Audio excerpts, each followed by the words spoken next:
Good morning बच्चों। बेटा, कल मैंने आप लोगों को बताया था कि जब गसेट प्लेट के एक और कोई एंगल सेक्शन जोड़ करके कोई तनरूपांक बनाया गया हो, उसी क्रम में आज मैं आपको बताने चल रहा हूँ जब गसेट प्लेट के दोनों ओर कोई एंगल सेक्शन जोड़ करके कोई आपका तनरूपांक बनाया गया है। अब इस केस में बेटा क्या होगा कि तनरूपांक जो रहेगा, इसकी सामर्थ्य जब हम निकालेंगे तो इसमें स्टील सेक्शन का जो क्रॉस सेक्शनल एरिया रहेगा, कहने का मतलब जो एंगल आपने यूज़ किया है उसके क्रॉस सेक्शनल एरिया में से रिवेट कटौती को माइनस करके उसका इफेक्टिव एरिया सीधे सीधे निकाल लेंगे और इफेक्टिव एरिया को आप स्ट्रेंथ से मल्टीप्लाई करके स्ट्रेस से मल्टीप्लाई करके उसका स्ट्रेंथ निकाल लेंगे। अब इसमें सबसे आसान ये है कि आपको कोई कैलकुलेशन नहीं करना है, सीधे आपको स्टील टेबल पे जाना है और जो भी एंगल सेक्शन आपने चूज किया है या जो भी एंगल सेक्शन आपको दिया गया है वहाँ से उसके एरिया को हम देखेंगे, क्रॉस सेक्शनल एरिया उसका क्या है, और उस क्रॉस सेक्शनल एरिया का दो गुना इसलिए क्योंकि आपने दो सेक्शंस को आपस में जोड़ा है लेंगे और उसमें से आप 2dt को माइनस कर देंगे। 2dt जहाँ पर d आपका रिवेट का व्यास रहेगा और t प्रयोग किए गए सेक्शन की मोटाई रहेगी और इससे आपका इफेक्टिव एरिया निकल आएगा और इफेक्टिव एरिया को आप स्ट्रेस से मल्टीप्लाई करवाने के बाद उसकी सामर्थ्य निकाल सकते हैं। अब इसके बाद फिर जो है अगला क्वेश्चन जो बनेगा, अगला टॉपिक जो बनेगा वो आपका जब गसेट प्लेट के एक ही और दो एंगल सेक्शन को आपने जोड़ा हो या फिर कोई टी सेक्शन जोड़ा गया हो तो उसकी बात करते हैं। अब इसके लिए जो सीधा सीधा फार्मूला बनाया गया इफेक्टिव एरिया का वो IS 800/1984 के अनुसार अगर देखा जाए तो जो पहले फार्मूला आपने पढ़ा था फार्मूला उसी के जैसा है, लेकिन यहाँ पर के की वैल्यू चेंज हो गई। पहले आपने के की वैल्यू जो लिया था वो 3A1 प्लस 3A1/3A1 + A2 लिया था और यहाँ पर आपका हो जाएगा के बराबर 5A1/5A1 + A2 ये हो जाएगा। अब यदि दो एंगल सेक्शंस को जोड़ा जाए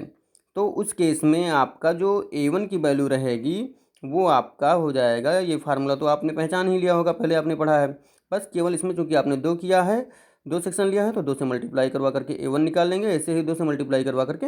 A2 निकाल लेंगे और इस वैल्यू को ऊपर वाले वैल्यू में पुट करके और के की वैल्यू निकाल करके हम इफेक्टिव एरिया निकाल लेंगे। लेकिन अगर वहीं पर इसके जगह पर आपने कोई टी सेक्शन यूज किया हो तो टी सेक्शन में आप जब A1 निकालेंगे तो B-2D इंटू टी एफ क्या है, थिकनेस ऑफ फ्लेंज, कहने का मतलब जो टी सेक्शन आप यूज करेंगे उसके फ्लेंज के थिकनेस को आप मल्टीप्लाई करवाएंगे और ऐसे ही यहाँ पर D into TF into TW, कहने का मतलब D माइनस TF मतलब कि थिकनेस ऑफ फ्लेंज और TW मतलब कि थिकनेस ऑफ वेब। तो ये आपका वेब और उसका थिकनेस जो दिया गया है वो आपका स्टील टेबल में दिया रहेगा और स्टील टेबल से ही आप इसका निकालोगे। ठीक, तो इसको बेटा यहाँ से A1 A2 की वैल्यू मिल जाएगी और A1 A2 की वैल्यू से आप इफेक्टिव एरिया निकाल लोगे। इसके बाद फिर अगला जो टॉपिक है वो दिया गया है आपको टेंशन रॉड, कहने का मतलब जब तननुपांक की लंबाई बहुत कम हो या फिर तननुपांक पर आने वाला बल बहुत कम होता है तो वहाँ पर केवल रॉड लगा दिए जाते हैं जिसको हम टेंशन रॉड भी कहते हैं, कहने का मतलब कि और इसमें रॉड का जो क्रॉस सेक्शनल एरिया लिया जाता है उसमें से जो मान लीजिए कि जहाँ जोड़ा गया है वहाँ चूड़ियों के माध्यम से अगर जोड़ा गया है तो कटी हुई जो चूड़ियाँ रहती हैं, चूड़ियों पर जो क्षेत्रफल आता है उसी क्षेत्रफल को हम सेक्शन का क्षेत्रफल मानते हैं। तो ये इतने तरीके से तो बेटा हो गया आपका कहने का मतलब कि तननुपांक में प्रयोग किए जाने वाले सेक्शन। अब इस पर हम एक एक्सरसाइज करते हैं। मान लीजिए कि एक तननुपांक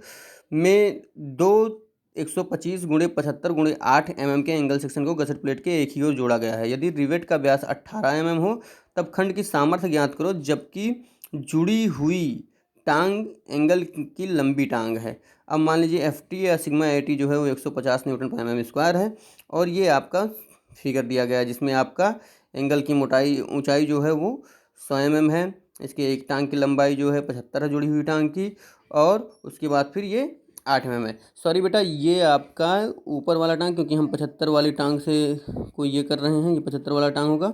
और ये 100 वाला टांग मान लीजिए कि जुड़ा हुआ है, तो 100 वाला टांग जुड़ा हुआ है। अब इसके लिए हम इसकी सामर्थ्य निकालेंगे तो जैसा कि आपको दिया गया है कि जो जुड़ा हुआ टांग है वो L1 है, L1 आपका 100 mm है, L2 आपका 75 mm है और T बराबर 8 mm है। D की वैल्यू आपको दिया गया है 18 mm और उससे आपका जब